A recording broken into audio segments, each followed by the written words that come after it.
बिस्मिल्लाहिर्रहमानिर्रहीम, अस्सलाम वालेकुम। NA 75 ज़िमनी इंतखाबात के बाद हतमी रिजल्ट अभी तक सामने नहीं आ सका है। डिप्टी रिटर्निंग ऑफिसर की जानिब से सारे मामले पर रिपोर्ट तैयार करके इलेक्शन कमिश्नर पंजाब को भेज दी गई है। ज़राए के मुताबिक रिपोर्ट में यह बताया गया है कि इलेक्शन कमिश्नर पंजाब को रात 2:30 बजे नताइज न मिलने की इत्तला दी जाती है, जिसमें 360 में से 20 पोलिंग स्टेशन के नताइज मौसूल नहीं हुए थे। रिपोर्ट में यह भी बताया गया है कि सुबह 6 बजे पोलिंग स्टेशन के प्रिजाइडिंग अफसरान बमा पोलिंग रिकॉर्ड वापस पहुंचे थे। रिपोर्ट में खदशा जाहिर किया गया है कि जिन 20 पोलिंग स्टेशन के नताइज मौसूल नहीं हुए, उनके नताइज में रद्दोबदल का एक खदशा मौजूद है। इसीलिए NA 75 के नताइज तहकीकात मुकम्मल न होने तक रोक लिए गए हैं। दूसरी जानिब चीफ इलेक्शन कमिश्नर ने NA 75 के DRO और रिटर्निंग ऑफिसर को कल इस्लामाबाद तलब कर लिया है, जहां चीफ इलेक्शन कमिश्नर NA 75 के ज़िमनी इलेक्शन के नताइज से मुतालिक समाअत करेंगे और इस दौरान तहकीकाती रिपोर्ट भी ज़ेरे बहस आएगी। पाकिस्तान में इलेक्शन हो और हर बार कोई अनोखा या मुनफरिद वाक़या रूनुमा ना हो, यह हो नहीं सकता। NA 75 में ज़िमनी इंतखाबात के बाद मुस्लिम लीग नून और PTI के उम्मीदवारों की वोटिंग की गिनती का अमल जारी था। सोशल मीडिया पर जारी गैर हतमी और गैर सरकारी आदादोशुमार के मुताबिक नून लीग की नामजद उम्मीदवार सैयदा नौशीन ज़हरा जो है वो मुतादिद पोलिंग स्टेशन पर जीत रही थी और फिर रात गए 23 पोलिंग स्टेशन के प्रिजाइडिंग अफसरान बमा वोटिंग बैग्स गायब हो गए। धुंध खा गई या खुद गायब हुए, कुछ पता नहीं चला।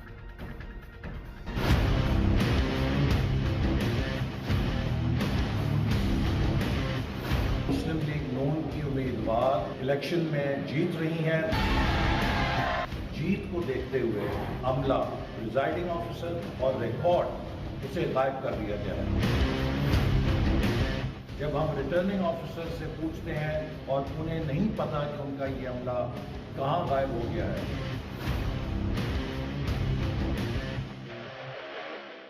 ये धुंध है, ये डस्का है और ये इमरान खान अवाम का वोट चोरी करते हुए रंगे हाथों पकड़ा गया है। वोट को इज्जत दो, वोट को इज्जत दो, वोट को इज्जत दो।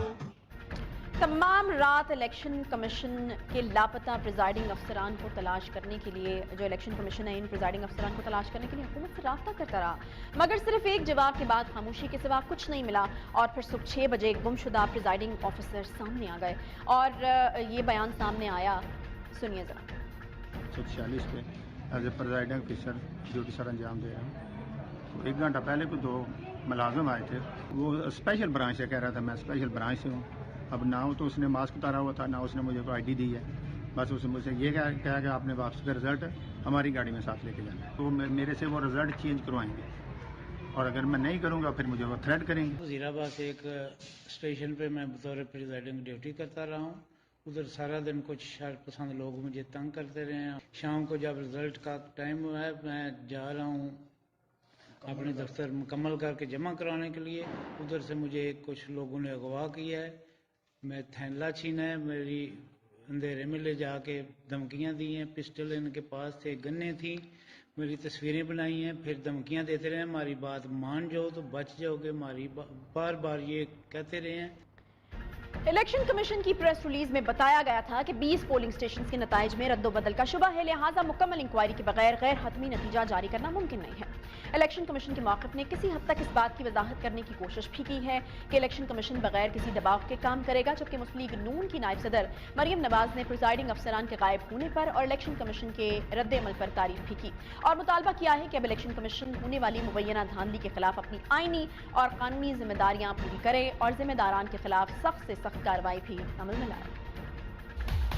अगर रीपोल होना है तो वो पूरे हल्के में होगा इंशाल्लाह, और हमारी डिमांड है कि पूरे हल्के में री इलेक्शन हो। जब इलेक्शन कमीशन खुद उन्होंने इनको बारहा पूरी रात वो इनको फोन करते रहे, 20 के करीब ये थे, तो वो इनको पूरी रात फोन करते रहे लेकिन ये अवेलेबल नहीं थे। इलेक्शन कमीशन खुद बेयारो मददगार यरगमाल बना हुआ उनको ढूंढ रहा है, उनकी कोई सुन ही नहीं रहा। इलेक्शन कमीशन ऑफ पाकिस्तान के अपने ऑफिसर्स हैं, उन्हीं से वो राब्ता करने की कोशिश कर रही है, लेकिन इलेक्शन कमीशन को भी नहीं पता कि उसके ऑफिसर्स किसने अगवा किए हैं, कहाँ रखे हैं, क्यों रखे हैं और वो क्या कर रहे हैं। ना सिर्फ यही बल्कि इससे अगले दिन मरियम नवाज जहां बहक कारकुन की जो जगह है वहां पर ताजियत करने पहुंची, उनके घर तो सियासी मैदान सजा लिया और हुकूमत पर यह इल्जाम लगाया कि चोरी ऐसे की है कि इलेक्शन कमीशन के प्रिजाइडिंग ऑफिसर ही चोरी कर लिए हैं। धुंध इन्हीं 20 पोलिंग स्टेशन पर थी जहां अफसरान अगवा हुए।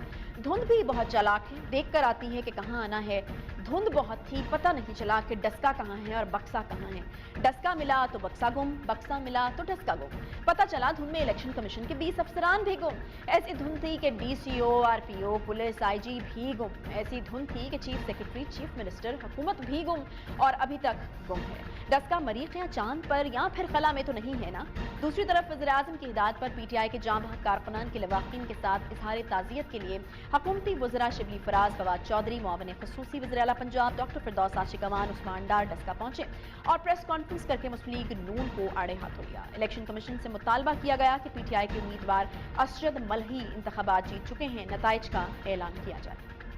लिखा है कि जो पाकिस्तान मुस्लिम लीग नून जो कि हमेशा धौंस की, पैसे की, गुंडागर्दी की, कत्लो गारत की सियासत करती आई है, इस इलेक्शन में भी उन्होंने अपने स्पेशलिस्ट लोगों को यहाँ पे भेजा। अली असजद मल्ली यहाँ से वाज़े तौर के ऊपर इलेक्शन जीत चुके हैं और उनका नोटिफिकेशन किया जाना अज़हद अहम है। इलेक्शन कमीशन को इंतखाबात का फौरी तौर के ऊपर ऐलान करना चाहिए।